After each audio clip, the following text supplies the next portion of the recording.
Because I'm going to let you down, girl. And I'm going to let you down. That's where grace abounds. Oh, are we singing? Nope, just me. Okay. Welcome to the Far More Podcast. Hey, Liz. Hola, Jason. Oh, okay. Now, Far More Podcast now in Espanol? Nope. Oh. That's, I mean, I know a little bit more than that, Okay. but not much. All right. Not much. We're going to dive right in See? because I have a question. Well played. Well played. And I'm so glad I picked right up on it. We're going to dive right in with a question. Ooh, for me? For you, girl. Okay. When I say the words, Okay. submit to all y'all, okay. Hello to our listeners. You lost me at submit. On our last episode, if you can go back and listen to that one, something very similar happened. Okay, will you let me say all of it this time? Well, you don't need to, but okay, come on. When I say the words, submit to all human authority. What happens in your brain? Bet. Bet. I thought Okay. they were supposed to do like first word that comes to your mind. I mean, yes. When I say submit to all human authority, you say, I mean, bet. girl, we've talked for like 20 something episodes that I'm starting with the word submit to a holy God. And then you threw in submit in the word human? I mean, what am I supposed to do with that? Today, we're talking about Peter.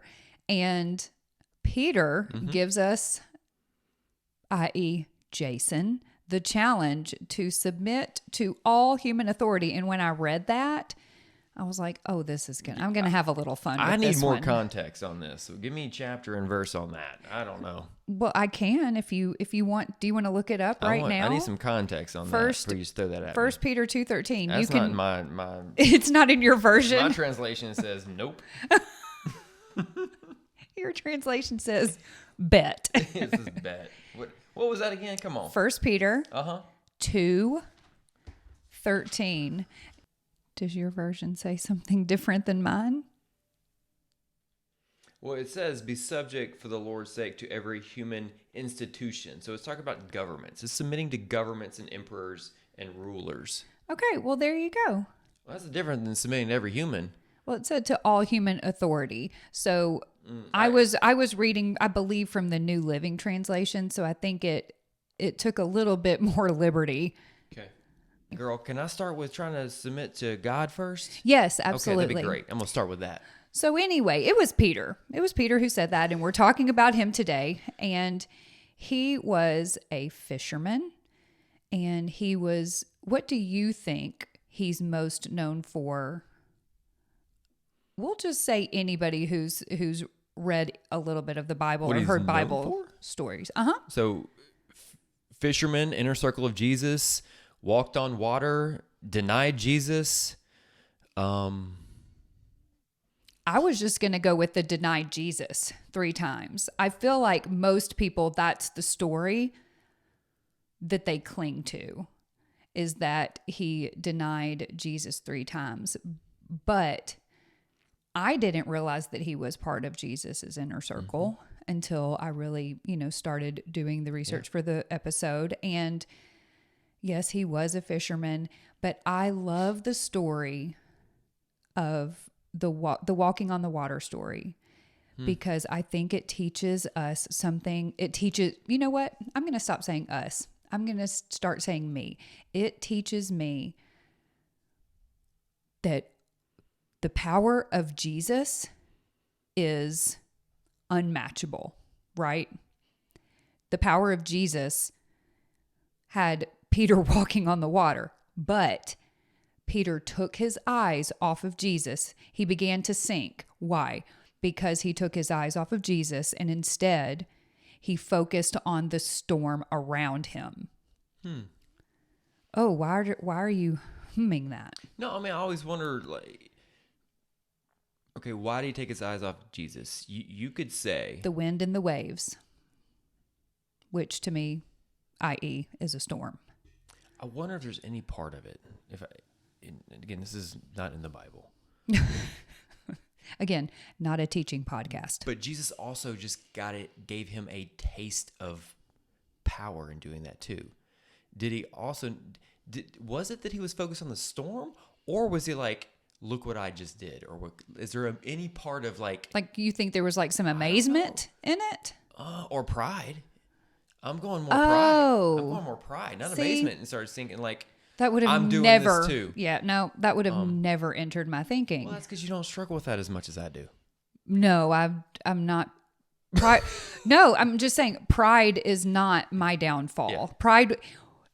If I fall down, it's not because of pride. Yeah. Mine is lack of consistency, lack of discipline, lack of surrender. Yeah. Mine is not pride. I just think, well, for one, can we just talk for a minute how cool it is that he got to walk on water? I mean, seriously, how cool is that? He's in the boat. They're like, who is that out there? Jesus is walking on water. First, actually, let's pause on that thing. I'm in a boat. Let's just imagine you and I are in a boat and there's this massive storm around us. And we see we see Jesus walking on the water towards us. You know how our pastor talks about how we would be, if angels actually appeared to us, we would be fearful. We would actually be fearful. It wouldn't be like, oh, that's cute. I wonder if we would be a little fearful because you see somebody walking on water, something that defies all nature, everything we know, the natural world, because he is supernatural. But then we got out. I might sink too because of lack of faith, because I would be like, I can't do that. I can't walk on that water. What do you think would go through your mind if Jesus said, Jason, get out of the boat, walk to me? Well, what's interesting with this story, I always used to think that the storyline was more about the depth of Peter's faith. His faith wasn't deep enough, right? He took his eye off Jesus. His faith wasn't deep enough to keep walking on water. Okay. What I've realized is it's a duration conversation. They were just with him performing miracles. They know his power. Yeah, they've seen Right? it in action. And how often in our life, when God does something for us, the next day when something happens, we forgot the thing God did for us, and we're back in the same situation. It's a duration of our faith conversation. It's like back to square one. Right. I mean, they were with this guy performing miracles. Yeah. They know what he can do. Yeah, right. There should have been zero doubt. It's the duration of faith. But you know what? What a beautiful testimony that even when we doubt, and God knows we're going to doubt him. Jesus knew that Peter was going to deny him, but he didn't treat him any differently, having that knowledge. God does not treat us any differently. And I think Peter's life is a beautiful example of we can screw up in some of the biggest ways. Peter denied knowing Jesus 3 times, not once, not twice, but 3 times. Somebody who was in his inner circle, who Jesus had with him, he was part of the gang. Even though Peter made that huge, huge mistake, that it can still be redeemed. God will still bring us right back into the fold and can still use our lives despite our missteps. And that is very comforting to me. Can I flip that? I don't know. So we always talk as Peter denied Jesus 3 times. We as in just Christians. Church people. Okay, church people. I would actually say, wow, he only denied him 3? Meaning we deny Jesus every single day in our life with our actions or inactions. Yeah. And I don't know that we view it that way. I think we just think of this verbal denial that happened Like it's right this here. outright, Like, I don't know Jesus. like someone's going to come to you every day and say, are you a Jesus follower? And you're going to be put on the spot to answer the question yes or no. That's not how it plays out. Instead, it plays out in our actions, in our love, in our behaviors every single day. So it's much more subtle. It plays out in our action and inaction. So I would argue that we deny Jesus way more than 3 times a day. That's a serious flip. But you're not wrong. Well, I don't know. Is it okay? I'm trying to process this in real time. Come on. Is it a denial of Jesus when we sin? I mean, I don't know that I see it that way. It's a denial of his commandment to sin no more, right? So if you look at it from that lens. It is, yeah. I mean, I'm stretching the narrative here. You are. Right? I feel like you're taking just a little bit of liberty. Right. Because it's just like if one of your kids, one of your kids, like they're just your kids. They must have done something bad if they're my That's kids. right. Okay. If one of our children disobeys us, I don't feel like that's them denying that I am their mother. Well, you're not Jesus. I'm not comparing. Did I'm they not sin? saying I'm Jesus. Did they sin? If they disobeyed their mom, then yes. Okay. So they denied a core commandment. But I don't know.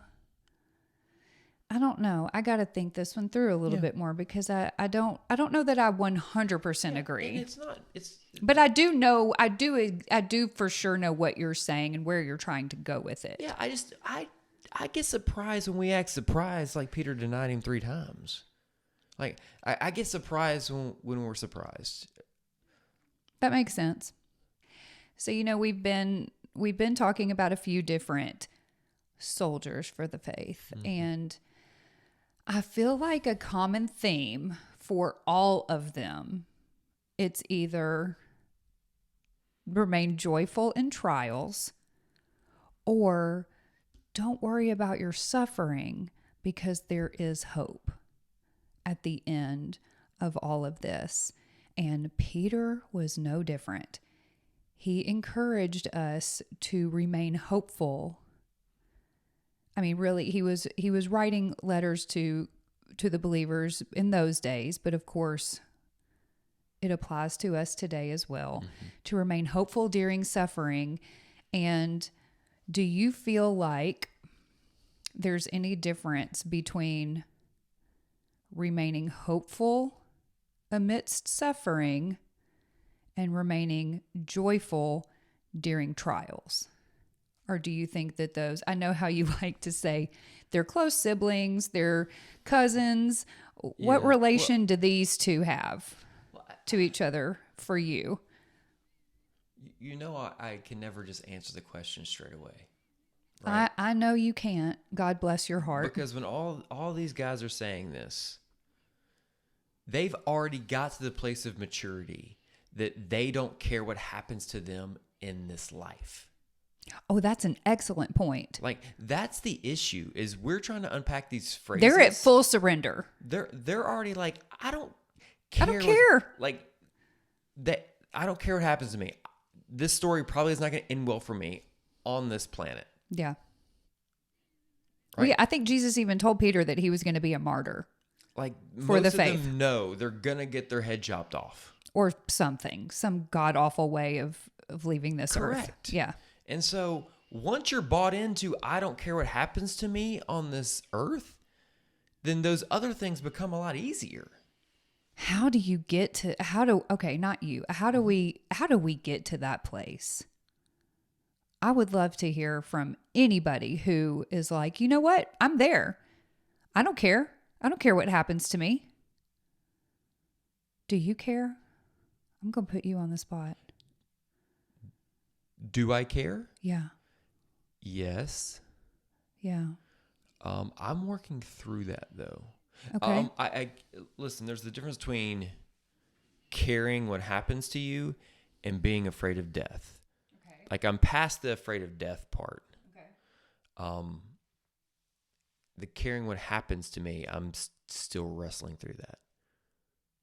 Can you say more? Because I feel like the two are the same thing. No, death is a one-time event. Done. Okay. Like, You're talking about the correct. various sufferings that you may endure. That's right. That's Okay. right. Like, Okay. Those are very. No, are I different understand. categories. Okay. In the meantime is what you're talking about. In the meantime, it's sort of the trials aspect, right? Yeah. I think that's what it comes down to is accepting that there's going to be trials to grow you or to just point others to Jesus. And both. Yeah. Both can happen at the That's same right. time. Yeah. And if I'm being, just so that you're not alone on this island, if I'm being honest, I'm in the same boat. See what you did there? Why don't you come out You of that like boat? Come walk on the water. I am in the same boat as you in that death is not a big deal to me. Being dead, being no longer on this earth I'm not afraid of that. But it is what is yet to come. Right, but up until that let's point. play that out. Just like we've talked about this before in your cancer journey, one of the things that really made me angry is when you would talk about that. Talk about what? Death. For those who have not. When you would talk about death. Like, Listen to it's that. not a big deal if you die for you. It's a big deal if you die for me. Right? Because you love me so much? Yes, and... Because of the trials that you're going to face because of my death? Because I'm like, you left me in this boat by myself? What, girl? But I didn't. You know what I mean? Yeah. Like, and so I think that's the nuance. That's part of the trials. Well, yeah, that would definitely be a trial. Yeah. So one of the things that really inspires me about Peter is he boldly shared his faith. But do you know, and this is a gimme. What do we have to do first in order to be emboldened to share our faith? We have to spend time with Jesus. I think I talked about this on the last episode when we were talking about John, is that it's so important to spend time in God's word and in prayer, because it is not, I don't believe it was in, you like to talk about giftedness a lot, how you operate out of your giftedness. But I think that I think Peter and James and John, all of the disciples, they were working out of their giftedness from Jesus. They were emboldened by Jesus. And that doesn't happen apart from Jesus. I know that seems like a duh statement, but I think people just differently. Sure. I don't know. Let me change the word giftedness. They were operating out of his strength. They saw every day his strength and power and belief and determination. Like it's those aspects, right? Yes, or yes, but I'm not sure which one. But I think people, a lot of times we don't share our faith because we are afraid, we're fearful, we're embarrassed, we're unsure. But I think that's because we are trying to rely on ourselves. Am I making sense? Like it's a reliance on Jesus to make us bold. Do you disagree? I might reframe it for me. Okay. My shyness in sharing my faith is not lack of boldness in Jesus. Okay.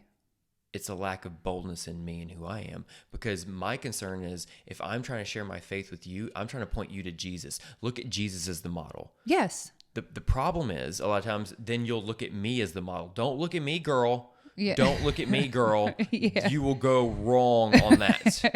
and I think that's what happens too often. This is what happens here in this world is we look to other people as the models. Yeah. Well, and we even talked about that in the last episode. And because that's what happens naturally. And that's where I get shy is like, no, I'm point you to Jesus as the model. Don't look at me. Do not look at me. You're saying don't look at me. Don't look at me. Yeah.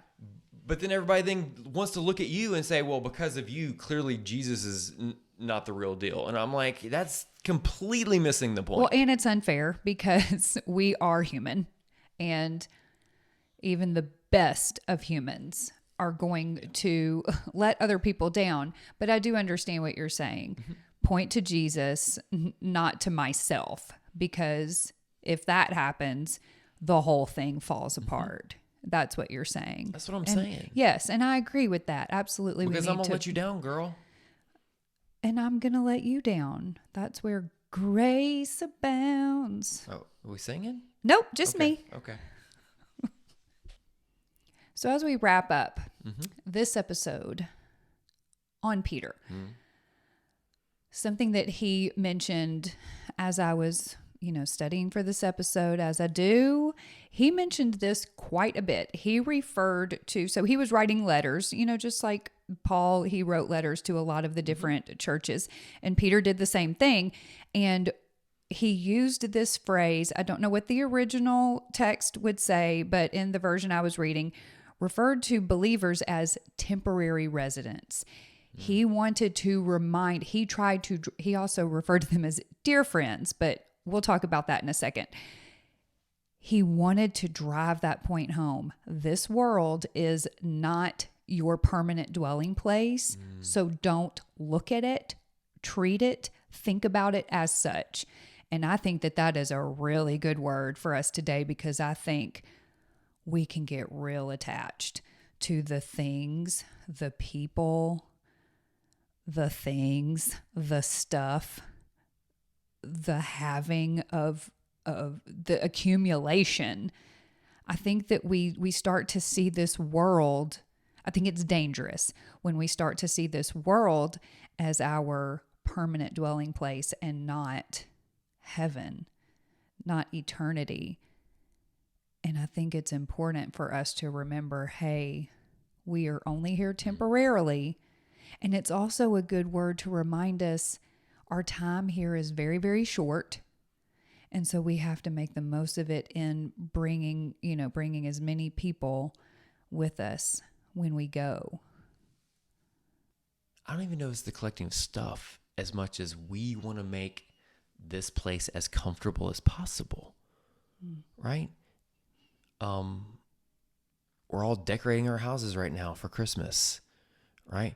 We got to have X $1,000 in our front yard per the HOA in terms of flowers and bushes, right?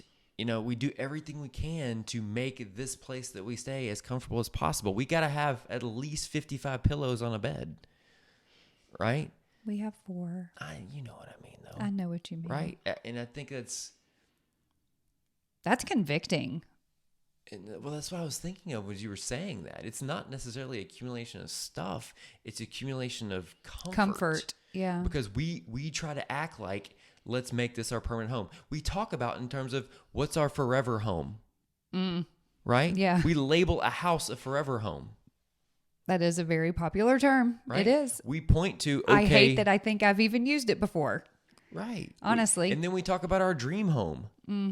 Yeah. And then we create TV shows about it.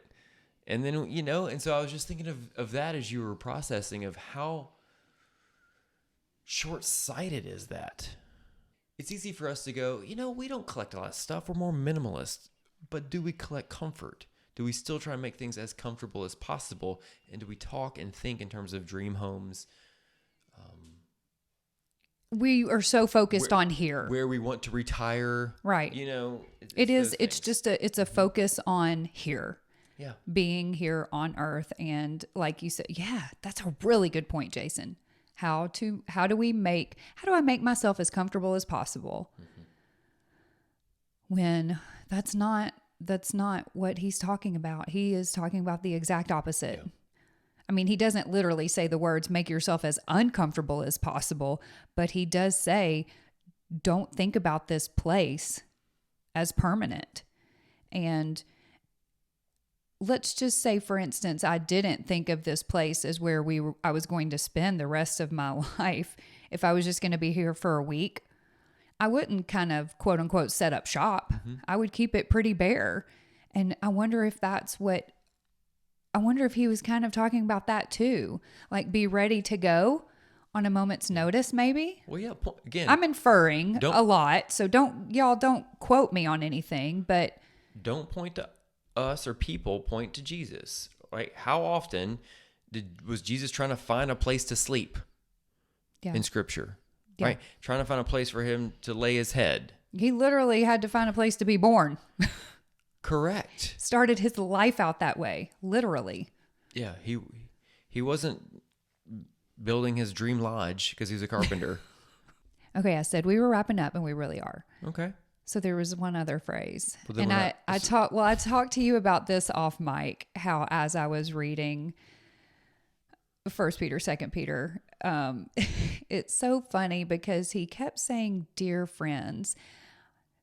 If we have any Bible scholars that listen to this podcast, I know we probably don't, but if we do, could somebody please email me and tell me? I know I want somebody to email me so bad. Email me and let me know what the original language called it, because in my translation it says "dear friends," and I was telling Jason that I kind of saw Peter as just, he has his hands together and he's like, "Okay, dear friends, this is the second time I'm writing to you about this same thing." And he was just trying to drive home his point. And I think that's a good reminder that we are not alone in that we need reminders all the time, that we are human, and that they were like that too. These crusaders, ambassadors, soldiers of the faith, they were just like us. Yeah.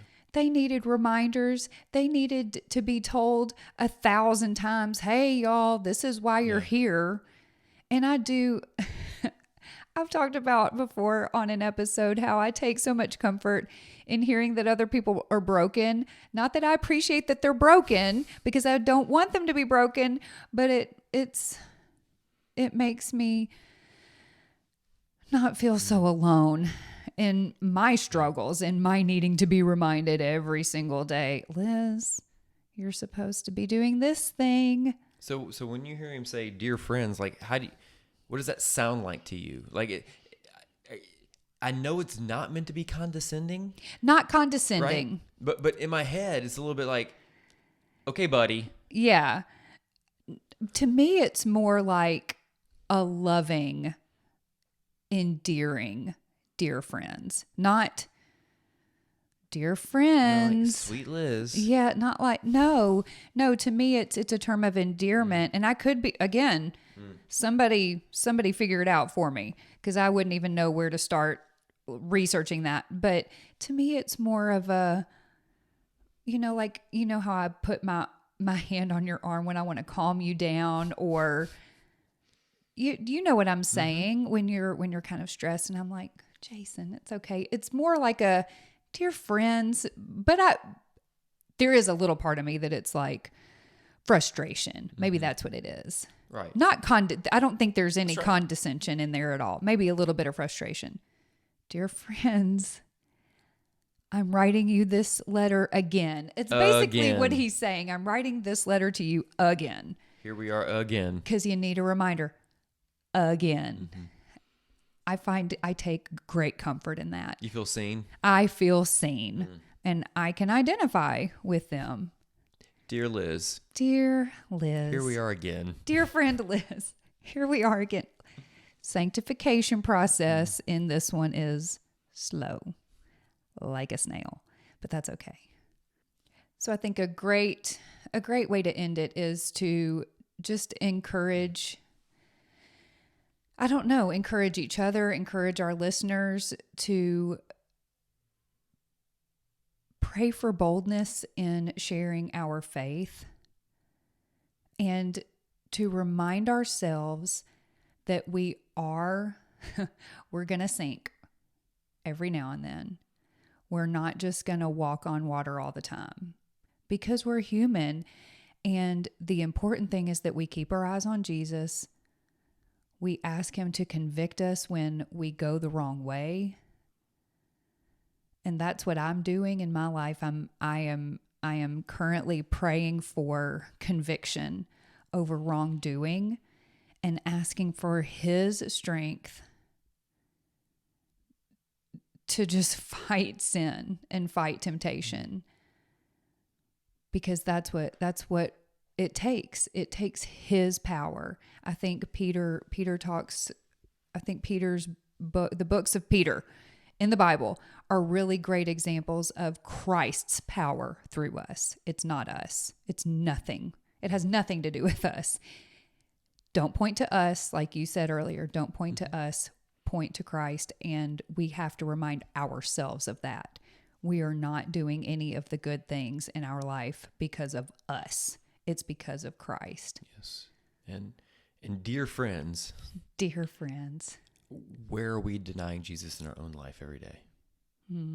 Multiple times a day. Where is our faith too Shallow. short in duration? Yeah. And we've forgotten the things that Jesus has done for us. We've taken our eyes off him. I think that's a great word to end on.